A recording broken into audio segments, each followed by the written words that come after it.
We have for him this morning, and he is joining us from Atlanta. Good morning, Shaq. How you doing? Hello, Chanel. Hello, Dylan. Hello, Jonathan. How are you? Come on now. Don't wait. That's how we're going to start. We're going to start there. We're going to start there. Well, I don't know your name, sir. What's your name? Craig Melvin. Good to see you again, Shaq. Thanks for waking up early. Robert's Craig. How you doing, Robert's Craig? Nice talking to you, sir. I don't know why we keep having him on. Every time he comes on. I don't know why you stuck around for it. I don't know either. This abuse. All right, Ask him some questions. Yeah, let's start off. Are you still celebrating the Lakers championship? There's 7 parties still going on?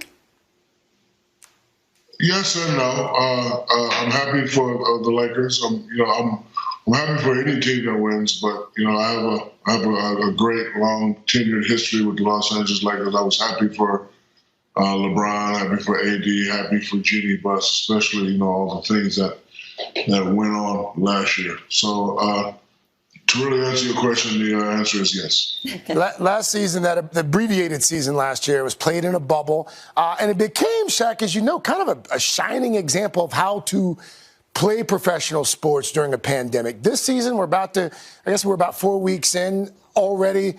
Some teams have been impacted. 16 games, if I'm not mistaken, have been impacted because of COVID-19. What does the league need to do to succeed this season, in your opinion? Adam Silver has done a great job, especially last year with the bubble. This year we're kind of playing in the blind. We're just, experimenting, with a few things. But look, I'm confident in the NBA. I'm confident in the Board of Governors. Adam Silver's going to do a great job. I wish this was something that can't be prevented, but there's rules and regulations, and I think if guys follow the rules and regulations, we'll have lesser numbers. Shaq, without the bubble, do you think we might at least get to see some fans in the stands this season? Do you think that'll come back a little bit? I would like to see fans. Hopefully this thing will start to disappear. Yeah. I don't really know, but like for me, I would love to just go out and see fans in the audience. See the players interact with the fans and the people. Like, I think that's what really made me a great player, was able to interact with children, with families, with mothers, fathers, with business people. It just brought out a extra adrenaline boost that I really couldn't get by myself. It's true. With all that's happened over the past year, it really is hard to believe that next week will mark the 1-year anniversary since Kobe Bryant was killed in that helicopter accident, along with his 13-year-old daughter Gianna and 7 others. Shaq, the relationship that you had with Kobe was almost as legendary as the career that you had as well. That special relationship, Shaq, how often do you think about your friend, and what's the last year been like with regards to that? It was, we had a very enigmatic relationship. That's why I always say we are the most dominant 1-2 punch ever created. Enigmatic, controversial, having fun, and there'll never be another like us. It's still kind of hard. Redid my living room, redid my gym. Those pictures is up on the wall. He was already a legend. He was already a guy that will never be forgotten. But he's definitely gone too soon. And I didn't realize it was a year until you just said something. Hard to believe. How's his wife Vanessa doing, Shaq? I check on her on social media. She seems to be in great spirits. I notice his daughters are growing up. They're turning into gorgeous young ladies. And I just watch them from afar. I visited with his parents when I was in Vegas, and they're handling it very, very well. They're doing tough. His mom and dad are wonderful, perfect people. And I'm glad that I got to spend time with them in Las Vegas. Well, James Harden, it's been good to talk to you this morning. Best of luck. Best of luck in Brooklyn. And we look forward to seeing you do some great things, James. All right, thank you. He just straight up ignored you. No, he can't hear. Shaq's gotten so old, his hearing's not great. In 1996, our next speaker faced an 18-year-old Kobe Bryant on the court for the first time. Midway through the game, while playing, Kobe asked him for tips on his jump shot. Kobe scored 33 points that game against his boyhood idol. Michael scored 36 and won the game too. Please welcome Michael Jordan.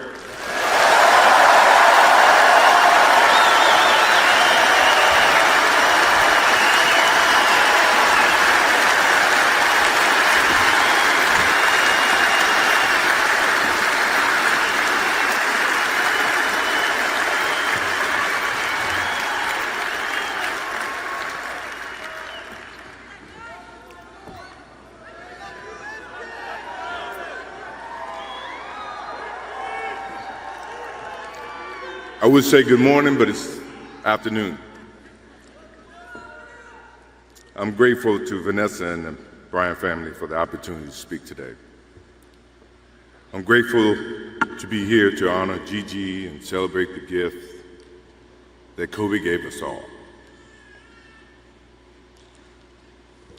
What he accomplished as a basketball player, as a businessman, and a storyteller, and as a father.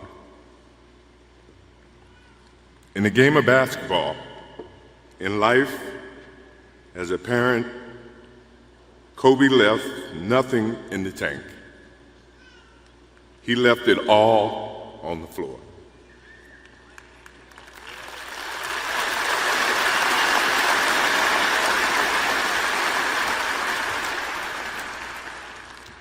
Maybe it surprised people that Kobe and I were very close friends, but we were very close friends. Kobe was my dear friend. He was like a little brother. Everyone always wanted to talk about the comparisons between he and I. I just wanted to talk about Kobe.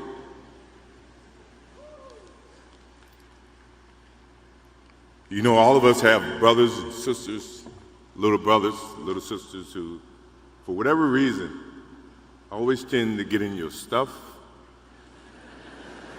your closet, your shoes, everything. It was a nuisance, if I can say that word. But that nuisance turned into love over a period of time, just because the admiration that they had for you as big brothers or big sisters. The questions, the wanting to know every little detail about life that they were about to embark on.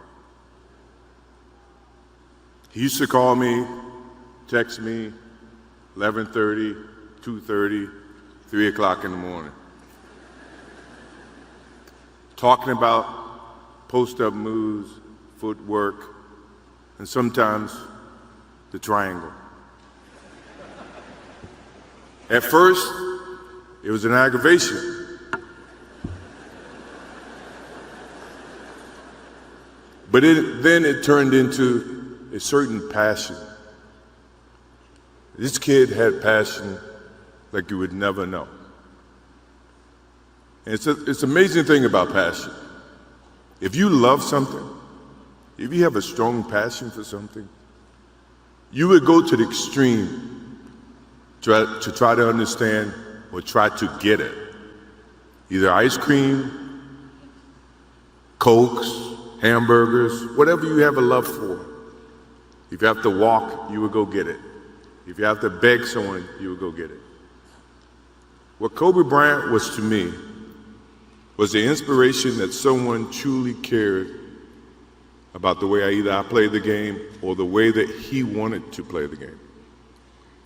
He wanted to be the best basketball player that he could be. And as I got to know him, I wanted to be the best big brother that I could be.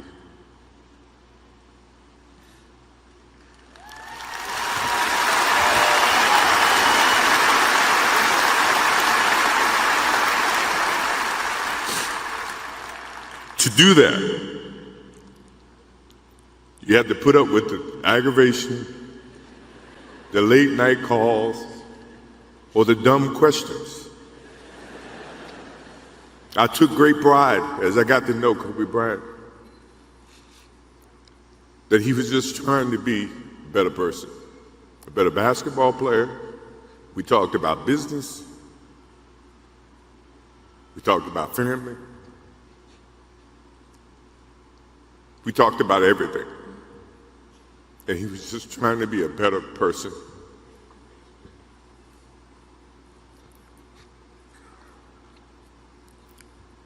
Now he's got me. I'll have to look at another crime meme for the next.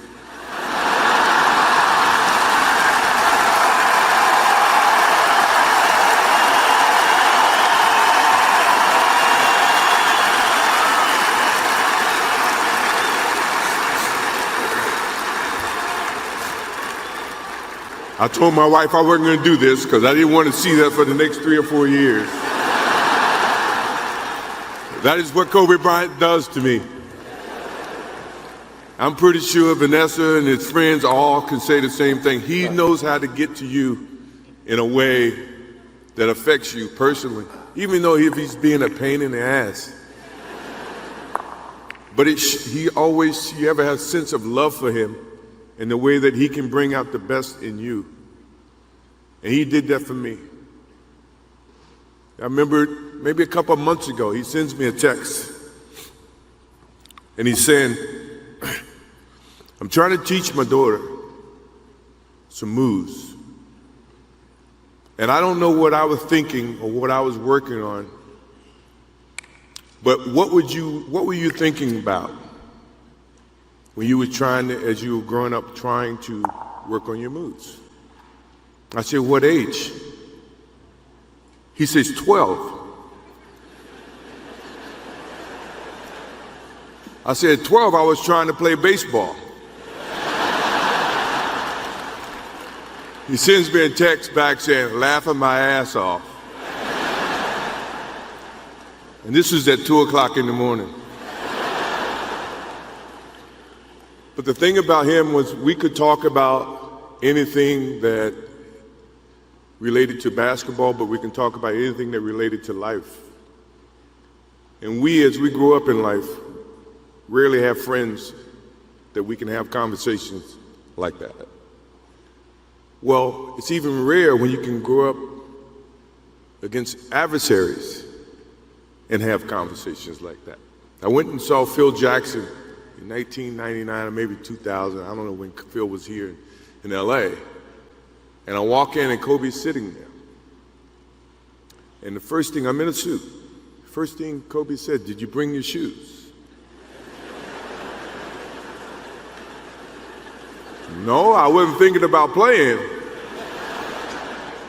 But his attitude to compete and play against someone he felt like he could enhance and improve his game with. To me, that's what I loved about the kid. Absolutely loved about the kid. No matter where he saw me, it was a challenge.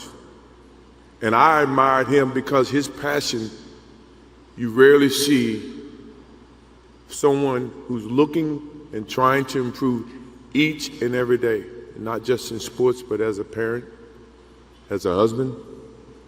I am inspired by what he's done and what he shared with Vanessa and what he's shared with his kids. I have a daughter who's 30 who just became a grandparent. And I have 2 twins. I have twins at 6.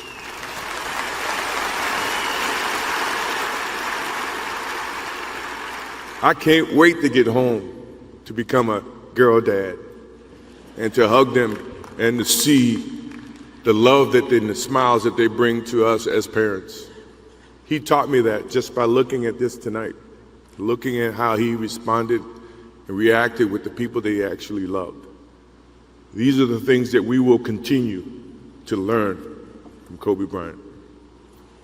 To Vanessa, Natalia, Bianca, Capri, my wife and I will keep you close in our hearts and our prayers.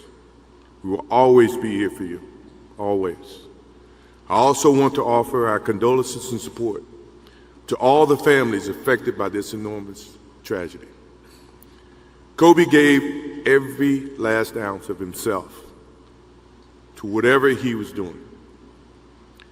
After basketball, he showed a creative side to himself that I didn't think any of us knew he had. In retirement, he seemed so happy. He found new passions, and he continued to give back as a coach in his community. More importantly, he was an amazing dad, amazing husband, who dedicated himself to his family and who loved his daughters with all his heart. Kobe never left anything on the court. And I think that's what he would want for us to do. No one knows how much time we have. That's why we must live in the moment. We must enjoy the moment. We must reach and see and spend as much time as we can with our families and friends and the people that we absolutely love. To live in the moment means to enjoy each and every one that we come in contact with. When Kobe Bryant died, a piece of me died. And as I look in this arena and across the globe, a piece of you died, or else you wouldn't be here. Those are the memories that we have to live with and we learn from. I promise you, from this day forward, I will live with the memories of knowing that I had a little brother that I tried to help in every way I could. Please rest in peace, little brother.